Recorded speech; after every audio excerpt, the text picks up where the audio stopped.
একসাথে ১০০০ ড্রোন রাতের আকাশে উড়িয়ে রাতারাতি কোটিপতি বনে গেল কোরিয়ান যুবক জোসে সানচেন।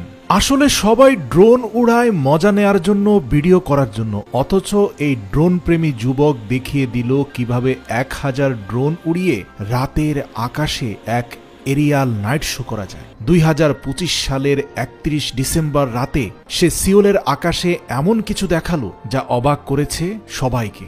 এর আগেও বিভিন্ন এরিয়াল ড্রোন শো পৃথিবীর বিভিন্ন প্রান্তে হয়েছে, কিন্তু জোসে সানচেজের ইউভি ফ্লাই ২০২৫-এ যা করে দেখালো তা ড্রোন সিনক্রোনাইজেশনের জগতে এক যুগান্তকারী অভ্যুত্থান। বিশেষ করে প্রত্যেকটি ড্রোন একসাথে নিখুঁতভাবে নির্দিষ্ট দূরত্বে হাজার হাজার ড্রোন কিভাবে তার RGB লাইটিং সিস্টেমকে ব্যবহার করে রাতের আকাশে এক এরিয়াল নাইট ভিশন তৈরি করতে পারে তা সত্যিই অনবদ্য। কিন্তু জেনে অবাক হবেন তার এই সফলতার পেছনে পরিশ্রম কিন্তু কম নয়। এই যে Guinness Book of World Record সে করলো, তার পেছনের কষ্টটা দেখুন। বর্তমানে তার কোম্পানিতে ১০,০০০ ড্রোন রয়েছে এবং ২০০ জন কর্মচারী নিয়ে তার এই ইউভি ফ্লাই কোম্পানিকে আজকের সফলতায় তুলে আনতে হয়েছে। সত্যি স্বপ্নবাদ যুবকেরা ঘুমিয়ে ঘুমিয়ে স্বপ্ন দেখে না, আসলে তাদের স্বপ্নের বাস্তবায়নের নেশা ঘুমোতে দেয় না। তাই তো নির্ঘুম রাত জেগে এরকম শত শত সার্কিট এবং RGB লাইট অ্যাডজাস্ট করে সে এই সকল ড্রোন তৈরি করেছে।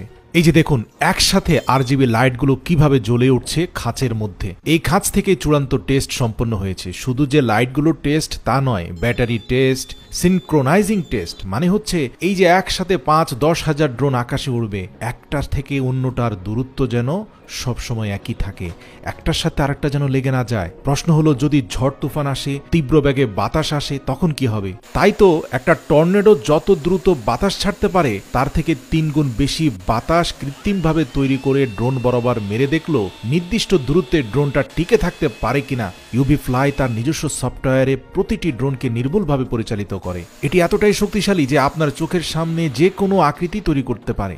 একসাথে ১০,০০০ ড্রোন যে কোনো দুর্যোগের মধ্যে আবার পুনরায় তাদের গ্রাউন্ড লেভেলে ফিরে আসতে পারে। এই যে স্ক্রিনে আপনারা হ্যাপি নিউ ইয়ার ২০২৫ দেখতে পাচ্ছেন, এই সবগুলো কিন্তু কম্পিউটার স্ক্রিনে 3D মডেল তৈরি করছে এবং ৫০ জন এমপ্লয়ি আছে শুধুমাত্র ডিজাইন করার জন্য যে কিভাবে তারা রাতের আকাশে এক কল্পনার রাজ্যকে বাস্তব করে তুলবে। এই যে চাবিটা দেখতে পাচ্ছেন, সেই চাবিটা যখনই ডোরে ঢুকানো হবে, ডোরটা ওপেন করে একজন মানুষ ২০২৫-এর দিকে প্রত্যাবর্তন করছে ২৪ থেকে, এরকম একটা দৃশ্যের অবতারণা হবে। এগুলো কিন্তু এখন কম্পিউটার স্ক্রিনের মধ্যে সীমাবদ্ধ। এবং দেখুন গুগল ম্যাপ থেকে সিওলের যে সামুদ্রিক উপকূলীয় এলাকায় যেখানে শো হবে, সেখানে গুগল ম্যাপ থেকে আগেই সবকিছু